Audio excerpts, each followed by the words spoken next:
At Sierra, discover top workout gear at incredible prices, which might lead to another discovery. Your headphones haven't been connected this whole time. Awkward. Discover top brands at unexpectedly low prices. Sierra, let's get moving. And Doug. Here we have the Lemur Emu in its natural habitat, helping people customize their car insurance and save hundreds with Liberty Mutual.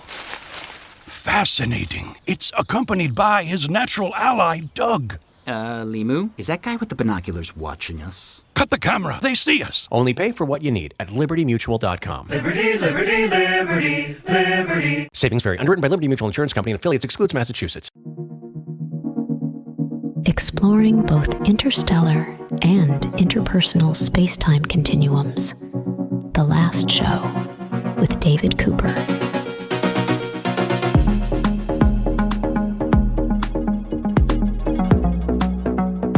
LSD, the drug known as acid, is not known as a sobriety tool, but new research suggests that LSD use could be linked with lower rates of alcohol use disorder, which to me raises big questions about psychedelics, your personality, and mental health. I'm here with someone who's done research in this area. His name is James Zech. He's a clinical psychology researcher at Florida State University. James, welcome to the program. Thanks for having me, David. So before we even begin, LSD use, like illegally bought by who knows who, whatever, used in uncontrolled environments and who knows what amounts. We're definitely not advocating that, but those people do the drug and they're worthy of study. So that's what we're looking at today. Our study is epidemiological research. So we're looking at a gigantic survey of Americans. Think about 150,000 around. This is from the National Survey of Drug Use and Health, which is pushed out every year. So most of the people who are reporting past year LSD use are not doing this in a clinical setting. They're doing it in their homes, in a variety of contexts. So recreational use, not kind of therapy. This distinction, is it important? Why did you want to use real world use versus, clinical trials? Yeah, so a couple different responses to that. One is running a clinical trial takes around a couple of years and several millions of dollars. And you're also looking at, so there's some really great things you can do with that. You can get a lot of control of different other variables that might be impacting, whether or not someone continues to, use alcohol, et cetera. So you have a lot of control in these RCTs, right? These randomized clinical trials. The downside is that they can cost millions of dollars to run. They can take a really long time.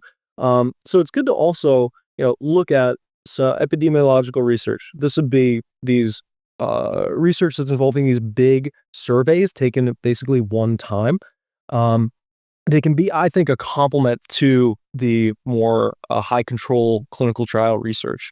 So if you see the same pattern arising both in an RCT and also in an epidemiological study, that's just something to raise an eyebrow at. So this link between alcohol use, alcohol abuse, and it decreasing if someone reported using acid and drugs like that, did it surprise you? And tell me about it. Yeah, so it surprised some of us on the research team and not others.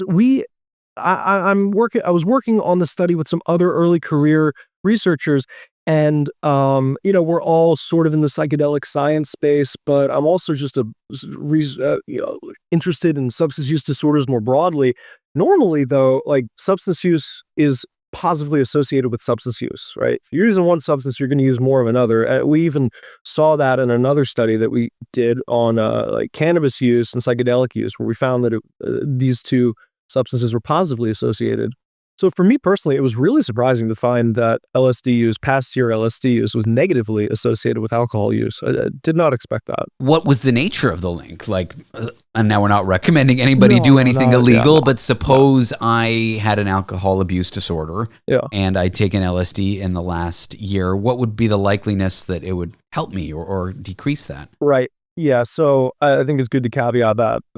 Definitely not recommending that anyone just goes and buys anything off the street or does anything with this research. This is really meant to,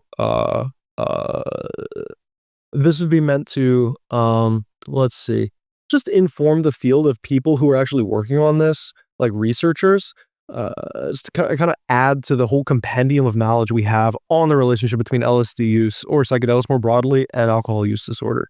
So this is not a policy suggestion or like a life suggestion. That said, so just to put some numbers on it, we saw a 30% lower odds of meeting diagnostic criteria for past year alcohol use disorder. So, i.e., that's like clinical science speak of having you're 30% lower odds of having a real problematic relationship with alcohol. It sounds dramatic. Like almost 1/3.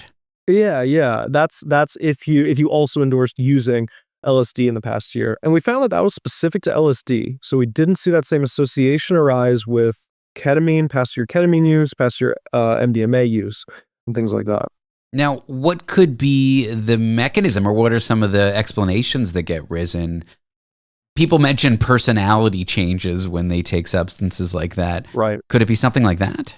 Yeah. So, and this is going. So, what we did was just the big finding was saying, "Hey, look, this is a surprising finding in itself. We had this low association between, or negative association between alcohol use disorder and LSD use, but we don't have that's a really important question. Why do we find this link? It could be for any number of reasons. Some possibilities are that we have good reason to suggest that some of these classic psychedelic substances like LSD, also psilocybin, could increase one's psychological flexibility. And that it just is basically your ability to form new habits, get rid of old habits. It could also change your values. It's very kind of related, and even possibly change your own relationship to your identity. So there's this one really interesting follow-up trial they did on a trial of smoking cessation with psilocybin use. And they found that people who were able to stop smoking from that trial said, I no longer view myself fundamentally as a smoker, which I never thought would happen. So it's possible something similar is going on with LSD. It could be something totally different, but we controlled for a lot of stuff. So, yeah. What's interesting is we can't conclusively say that use of LSD causes lower drinking. We just see a link there. Can you say more about that? Yeah. It is important to bang that drum like repeatedly with the kind of research that we're doing. So this is epidemiological work. This is correlational. We're not establishing any kind of causality. And it's important to note, even in this paper, we have a table that shows that if you just look at LSD use alone and you don't take into account all these other demographic and comorbid substance use variables, then the folks who report past year LSD use have higher rates of alcohol use disorder than the average population. So what we're saying is that, hey, this LSD use, only when you control for a lot of different demographic and other diagnostic factors, could be has this negative association, which still you wouldn't expect because drug use is normally related to drug use. Now, looking ahead, could your research maybe inform the big question that we're dancing around, that psychedelics used safely, intentionally in a clinical setting, perhaps help people drink less? Is that something we could see in the future? Absolutely. I mean, there's randomized trials that have been done and that are being done right now in the works on this exact question. I think it's a very open question for the field of how, to what extent we could use these different drugs to facilitate people having better relationships with substances, getting on to the other side of substance use disorders. But this specific research that we did really, I think, raises more questions than it answers. Is there anything else you'd want people to know from your research investigating what people are reporting about psychedelics in their lives? One more thing to note is I think that in the field of psychedelic science and just in the zeitgeist more broadly, there's this idea of psychedelic exceptionalism, either that they're exceptionally these wonder drugs, these silver bullets that are going to heal all ailments, end all trauma, or they're these exceptionally dangerous chemicals that could do unique harm to people. And I think it's useful to kind of take a middle path, take a middle approach, and just treat these like any other compound that we see. Let's study these rigorously, cautiously, and let's see where they can help us ease psychological suffering.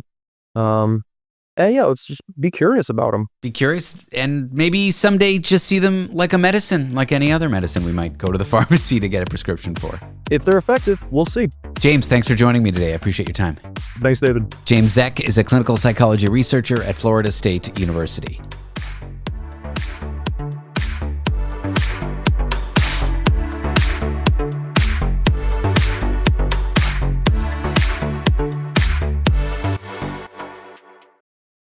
Tonight's the first date that's been weeks in the making. Hair? Done. Nails? Done. Every square inch of your body exfoliated. Then you see it. A pesky pimple the size of a respectable mountain. The good news? Mighty Patch Pimple Patches can absorb gunk in just 6 hours. Patch the problem area and shrink the look of whiteheads faster than your makeup skills could anyway. Shop Mighty Patch at all major retailers.